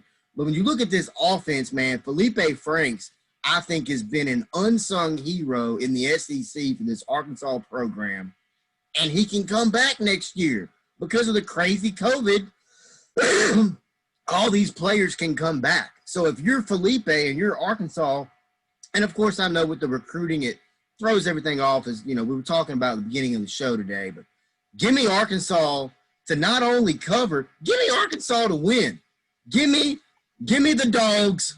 Give me the Hogs.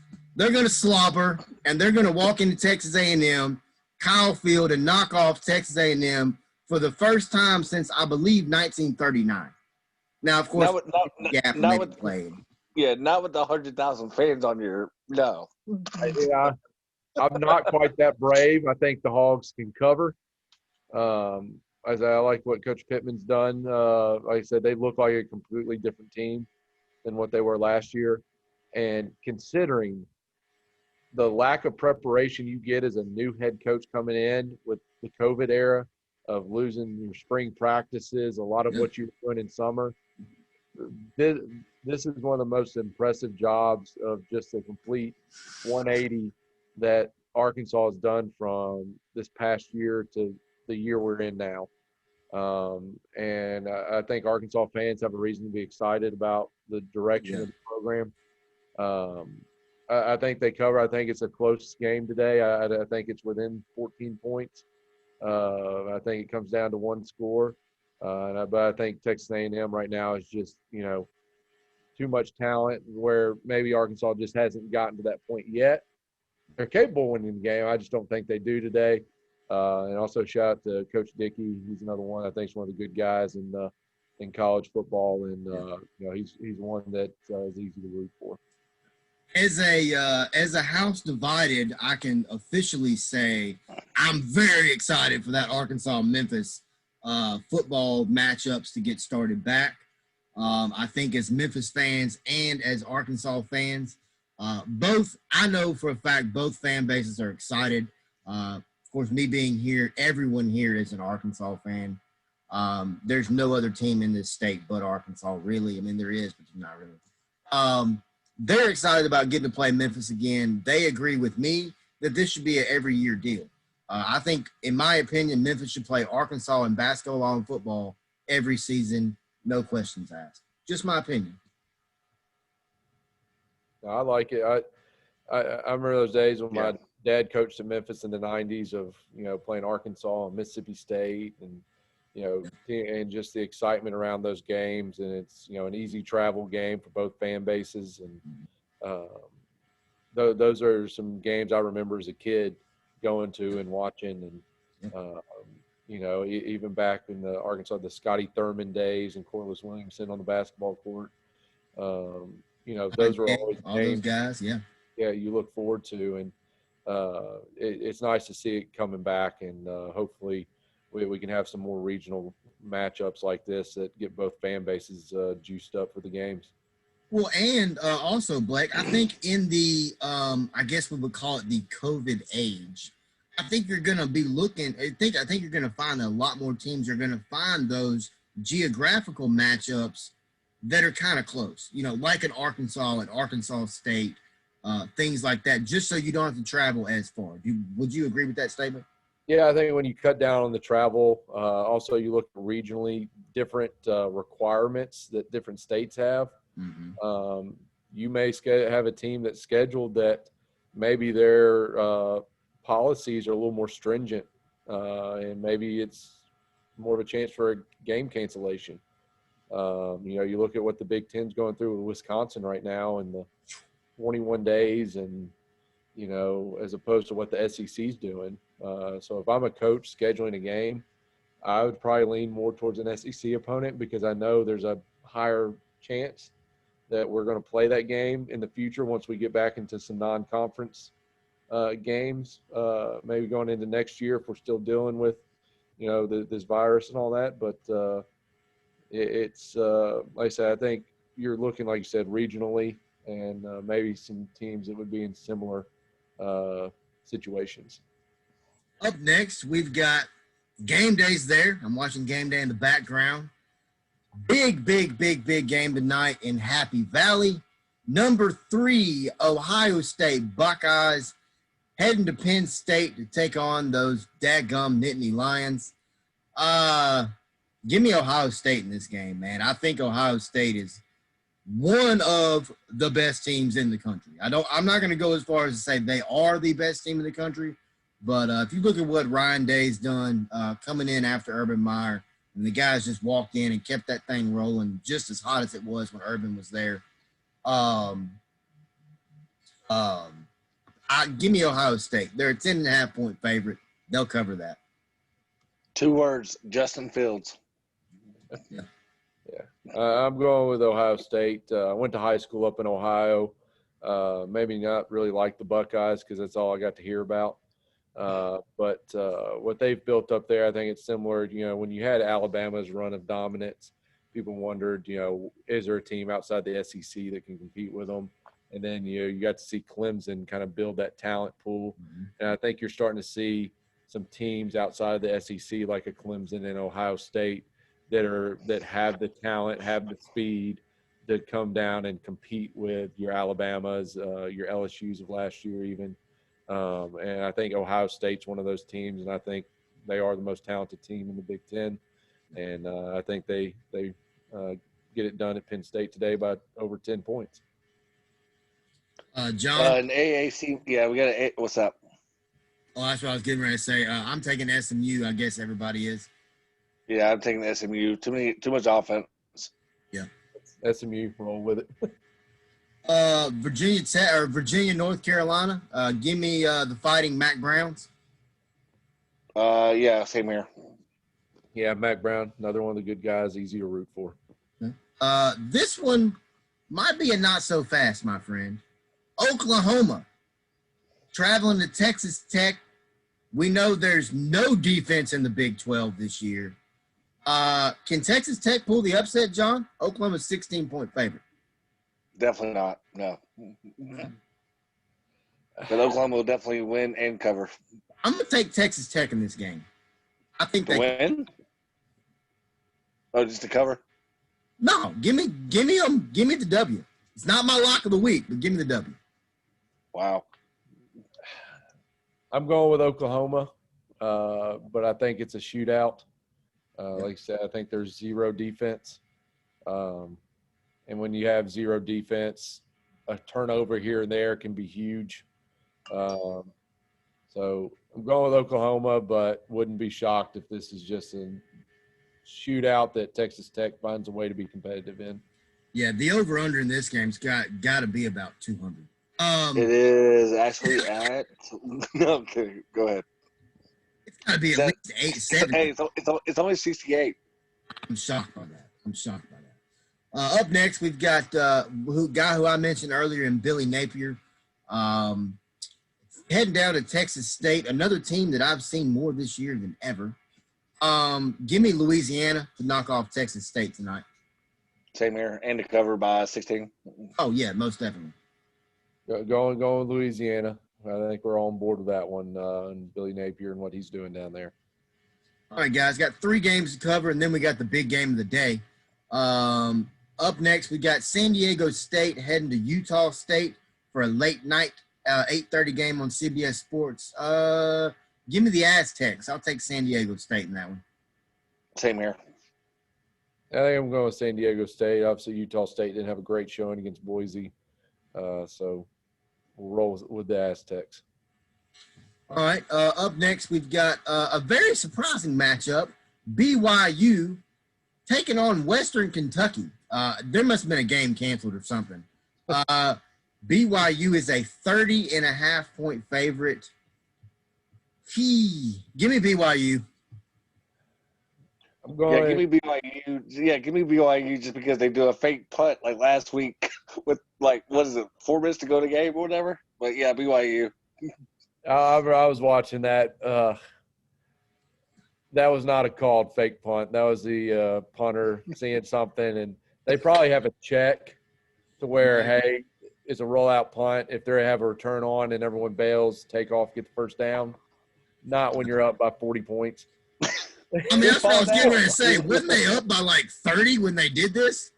Yeah, that was definitely. I don't think the coach was very happy with his punter at that point. But No, probably not. We'll go with BYU to cover. Just because it gets the punter. Did you know if it's close, the punter is going to take it? Yeah, that's true. Good point. Who knew a punter was more athletic than a running back? Up next, you got Nevada heading to UNLV to take on the running Rebels of UNLV. I can never remember that mascot. On The running Rebel. The what? The running Rebel, I think it is. Yeah, that is. They are the running Rebels. Give me Nevada. Give me Nevada to beat them tonight on Fox Sports 1. Nevada's a 13.5-point favorite. Win, cover, Nevada. Same here. Yeah, going with the Nevada. I think that's the consensus on that one. John, real quick, did you see where Minnesota lost to Maryland last night in overtime?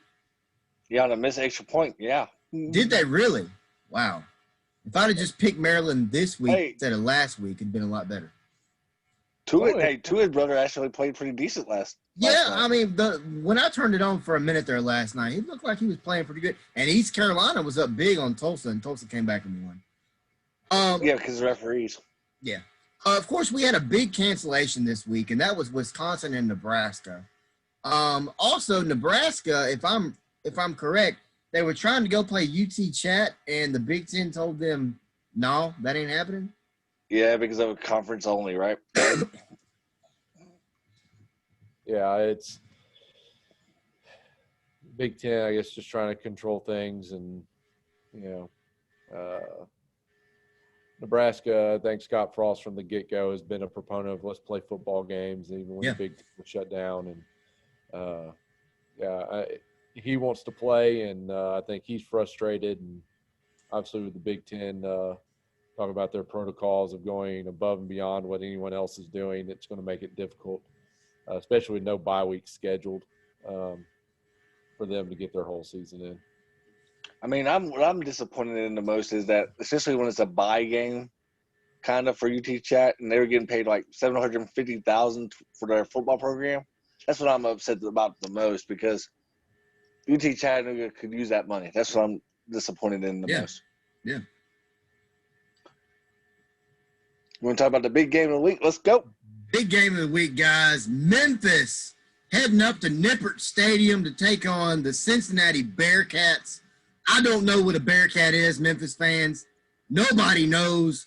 It's a bear and a cat, and it's ugly. And that's one of my favorite stadiums to go to is Nippert Stadium. Big game tonight. Of course, Memphis currently at 3-1. We lost, as we know, to SMU after about roughly a month off. After that, Memphis has been on a roll, knocking off Central Florida, knocking off Temple. Now we come into Cincinnati, number 7 in the country. Memphis gets the win today. It will be the first time that we have beat a top 10 team since, of course, beating UT in 1996.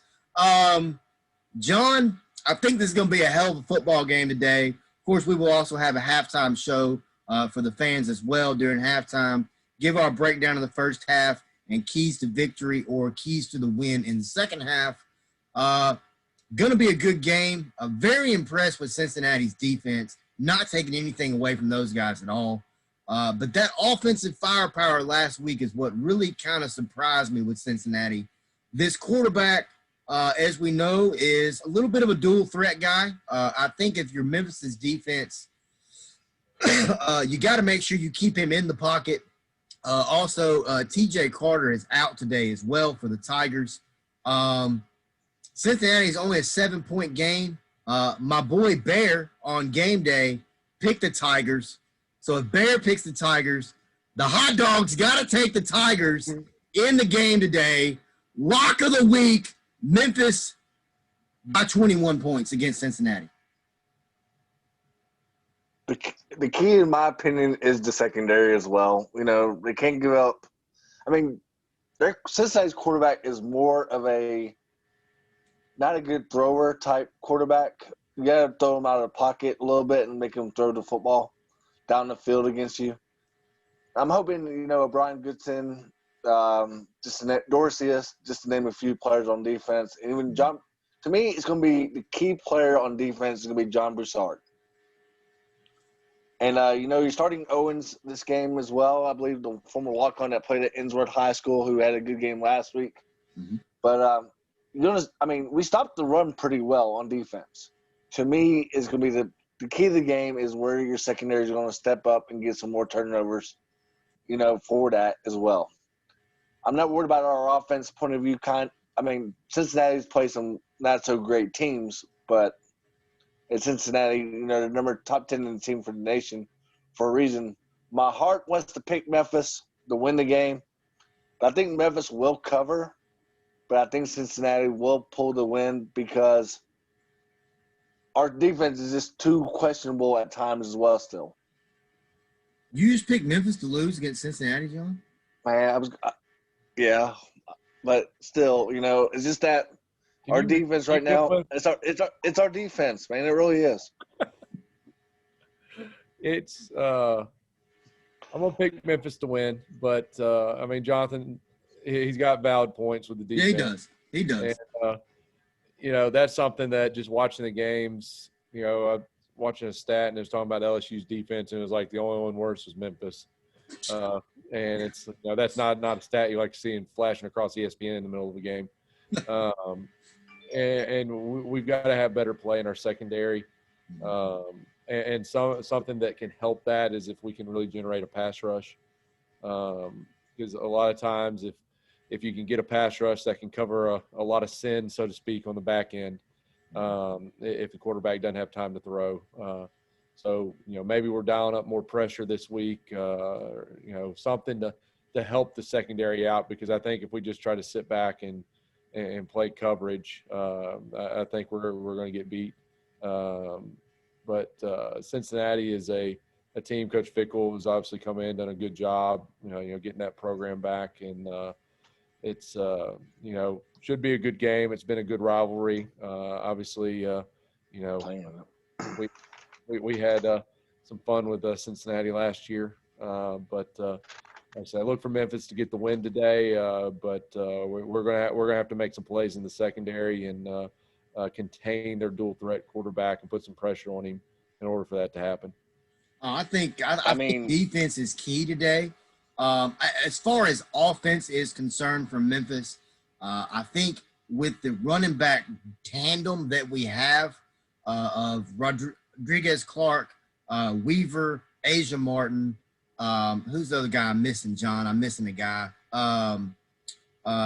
crap. What is his name? Clark. Okay, I'm gonna say Clark Weaver. Alan Watkins. Kylan Watkins. Yeah, Watkins. That's it. Kylan Watkins. I think with those guys, as well as we've been using Taj Washington with the little shovel pass, which I love that play. It's one of my favorite plays we run. I think if you look at Memphis, if we can run the ball effectively and kind of eat some clock a little bit and let Brady be Brady, I think we'll be okay offensively. Defensively, as you alluded to, Coach Butler, we're a little undersized. Just to be honest about it, we're a little undersized on the defensive line front. You look at O.B. Goodson, those other guys up front, they're not your prototypical size of a defensive lineman. But like you said, I think if we can get some pressure on Ritter today, that or in like 8 minutes when the game starts, we can get some pressure on this guy, hit him, smack him after the play, hit him after the play, make him think, oh, okay, these guys are gonna put my you know what in the dirt. Let's get some pressure on this guy. Let's hit him. Let's make him feel some pain this morning. Everybody's talking about Cincinnati's running game. They've got a good running game. As John alluded to, we have stopped the run pretty well this year. It's the secondary, as we talked about. It's the guys, the safeties, all that. Let me ask you this, Blake. As obviously your dad being a former defensive coordinator for the Tigers, give me your opinion of the job that Mike McIntyre has done this year. And also give me your opinion on the Memphis fans that are calling for the guy's head after, 4 games?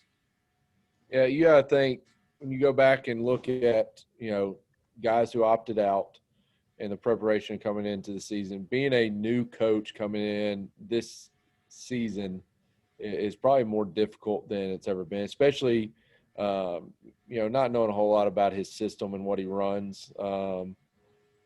If it's complex in terms of a lot of checks and things like that, there's going to be some confusion. There's going to be some guys that are misaligned. Anytime you install any defense, you always talk about this, AAE, alignment, assignment, execution. If guys, especially during the season, maybe their alignment's off. If you're not on your landmark, if you're off the hash and you're supposed to be on the hash, that one step can be the difference in a big play and an interception. Yeah. The assignment of if there's a bunch of checks and things like that, that can create confusion if the players haven't repped it over and over again through spring ball, summer, all that. That can lead to some things. And then just the execution side of it you've got to be able to learn your players' talents and their abilities and what they can be successful at. And when you remove spring ball, you remove a lot in the summer. You've lost practice time in season with quarantine. Being a new coach, you may not fully know their capabilities yet because you just haven't had as much time on the practice field as you normally would. So I think he deserves some patience right now. But at the same time, the biggest thing you'd want to see as a fan is improvement from week to week of not making the same mistakes and getting some things figured out of, all right, we can't put this guy in this position because he's limited. And, with the guys out, with TJ Carter out, like I said, Tim Hart opting out and things like that. Broussard was out at the beginning of the year with the injury. And, we've had – who is the young guy, John? I believe he wears number 31. He's a safety. Last name's Owens. Well, he's 30, but yeah, he's a walk-on that played at Innsworth High School. Okay. Who stepped up big last week against Temple with 2 interceptions. I'm telling you, man, that guy. I think if we can really keep his momentum going, he's going to turn out to be a little stud for our defense. Yeah. Yeah, and that's go ahead. Sorry. Talking about knowing your personnel, if we had gone through spring ball, he may have emerged during spring ball. To where now it took a couple games and they got to see him on the field and it's, okay, now this guy's making plays for us. We need to get him more time. So there's a little bit of that, I think, going on as well when you're trying to figure out personnel and who can do what. And, hopefully we see improvement this week and it gives us a better chance to win the game. I just want to as we're wrapping the show up, like from a Memphis fan base, talking about alumni and everything they've done for the city of Memphis in general as well. But back in '03, talk a little bit about this real quick. We finished 9-4 in the regular season, defeated Daryl Dickey, North Texas, in the New Orleans Bowl, which is I didn't get to go to that, but Wes did probably. But I didn't. that was one of the I had best years. exams. My parents were there. Yeah, I did. Yeah, that's right. Yeah, high school days. Yep. But yeah, Blake. So I want to thank you for that, for basically going back to a bowl game in '03. Then in '04, we played in the rainstorm in Mobile against Bowling Green. God, that game. And then God. yeah, while it snowed here, but matter of fact. But in '05, one of the best games that I went to. Matter of fact, I flew in the same day of the football game where you faced your brother in Akron. I don't know if you remember that, Wes, or not. Yeah. But we Yes, I played do. Akron. Yes, Where we played Akron, and Motor City Bowl. we won that game as well, where D'Angelo Williams ended up breaking the NCAA record for all-purpose yards in that game. But from a fan base and a fan like myself, thank you for those 3 years as a player and as an alum as the city of Memphis as well. And real quick, who is the one Tiger that you played with other than D'Angelo Williams that you would go on an amazing race with? Oh, amazing race, man. Yeah, it's great. There's a couple. I mean, you could think of them. One that Tiger fans, man, we always go back to the O-line room. That's a tight-knit group. One of my former roommates, Bobby Garofalo, he was from Los Angeles. If anyone knows Bobby, he was an incredible musician. And he's one of the funniest guys you'll ever meet. When bad stuff would happen, he would always just find a way to still kind of like look for the best or the humor in the situation. He'd probably be one. Trying to think, looking for the leader, like obviously, Wimprine, leader, competitor, one of the greatest Tigers to ever come through, just, for what he did with the program and just his fierceness and his competitiveness. He's one of those quarterbacks that definitely had the respect of his offensive line and his teammates and just for who he was. So those would probably be a couple candidates, Danny for his competitiveness, and then Bobby, if you want to have a good time and when bad stuff happens, still be able to laugh about it, he'd be a good one to take along. Yeah, Maurice Avery as well in my book. But who's the one team that you wish that y'all played non-conference schedule that you could have played in the non-conference schedule back in your day? You always heard things tossed around like I'd heard at one point like Notre Dame. Like they're saying like we'd have to like go there 3 times, to get one home game. I mean, as a player, that'd be cool. I mean, that's something that as you grow up as a kid, you hear about, playing at Notre Dame and things like that, just from a historical standpoint. That'd been pretty cool. Got a chance to play, Tennessee at Neyland, play Ole Miss, play Mississippi State. I would like to have had a shot at maybe whether it's going against a Big Ten school or a big independent like a Notre Dame was one that I'd heard floated around that would have liked to have seen come out and get a chance to play there. But I think the local games, gosh, I wish we could play Tennessee again, but they're never going to go for it. They're scared. I mean, I remember them buying out a game with us when I was a player. I believe it was the '04 season we were supposed to play them. Yeah, we had to play them in '05 instead or something. And then, but Tennessee, if I remember correctly, didn't they pick up like a Helen Keller University or Ray Charles University? Like it was a terrible team. Yeah, it was East Tennessee State. We were coming off the 2003 season. We'd beaten, Eli Manning and Ole Miss, and we'd gone to the New Orleans Bowl. We're pretty much returning everybody. You got Wimprine coming back. You got D'Angelo coming back. Our entire offensive line at that point were underclassmen. And I think Tennessee looked at it and said, I don't know about this. We don't want to do it. Yep. R.C. Johnson took the check, and we were not playing Tennessee that year. That's one game I wish we could have played is 04, played UT. I believe they were actually scheduled to come to Memphis that year. They were. They were. Yeah.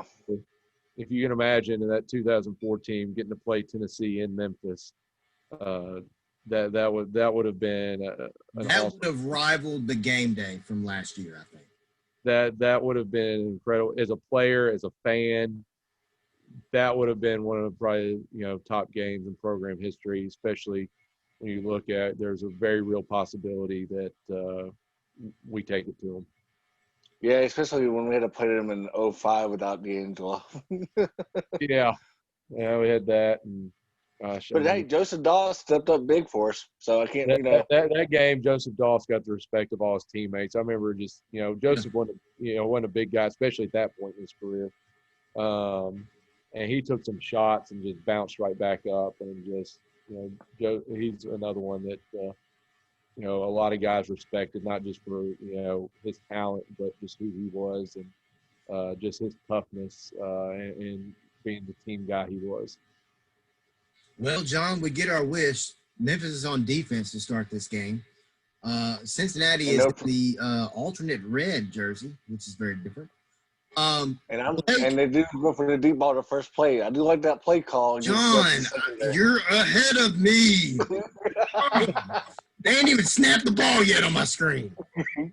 Hey, wait. If you go back to last week's show when we and Wes talked about the Indiana Penn State game, 58-minute mark. He sees the ending before I see it, and it was awesome. Blake, thank you very much, man. As John and I both diehard Memphis Tigers. Up until this season, my stepdad had not missed a Memphis home game since 1985. So we are diehard to say the least, and it's very cool to kind of come full circle with it. I mean, I always grew up hearing your dad's name and just as a Tiger, great.